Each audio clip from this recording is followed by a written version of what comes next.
Hai semua, Assalamualaikum. Pada hari ini saya nak kongsi lagi resepi kuih raya, iaitu kuih sarang semut. Kuih legend ni. Pertama sekali di sini saya menggunakan 250 gram butter. Ni butter ni masih sejuk lagi, dia sejuk tapi masih lembut. Sesuai untuk buat biskut. Kemudian saya masukkan 3/4 cawan gula icing. Ni kalau misalnya tak nak manis boleh je kurangkan. Menurut saya ni dapat sangat lah. Kemudian kita gaul rata bagi sebati semua. Tak perlu nak tunggu gula tu terlalu larut. Kemudian saya masukkan 1 biji telur bahagian kuning. Yang putih kita tak guna. Dan nak bagi warna dia cantik, saya gunakan pewarna kuning dan juga asin vanila sikit. Sebab kita guna telur kan takut hanyir. Kemudian kita gaul rata sebentar. Selanjutnya di sini saya menggunakan tepung custard lebih kurang 1/2 cawan.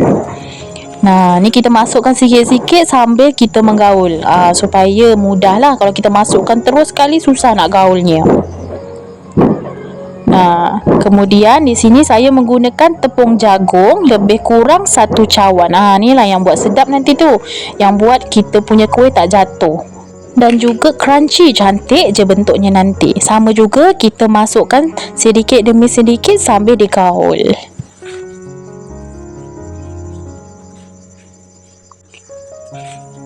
Siapa dekat sini peminat kuih raya sarang semut? Ini antara salah satu kegemaran saya dan wajib ada time raya. Cara membuatnya senang dan rasanya juga sangatlah sedap. Ini tadi saya gunakan tepung gandum lebih kurang 1/2 cawan. Tapi saya mungkin tak guna semua, separuh je sehingga dia menjadi dough macam gini. Kira dah okey dah, tak melekat kat tangan dan tak terlalu lembek. Mahupun tidak terlalu keras. Kemudian ni kita sagat. Ni saya guna sagat, saya buat macam ni. Kita sagat sehala je supaya bentuk dia cantik. Nampak macam mi pula kan.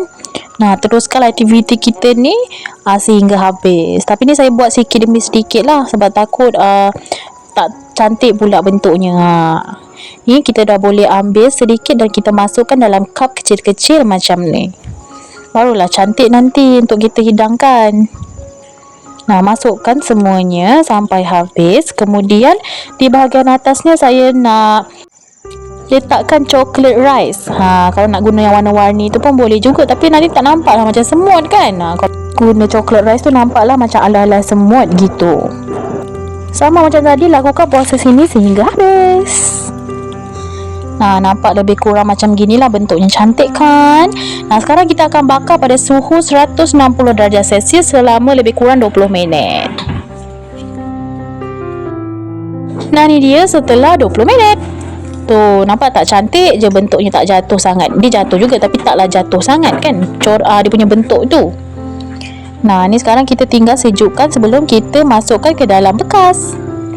Bagaimana menurut anda dengan resepi kita pada hari ini? Mudah kan cara membuat kuih sarang semut? Nanti bolehlah cuba sendiri dekat rumah. Masih sempat, kita rayakan sebulan.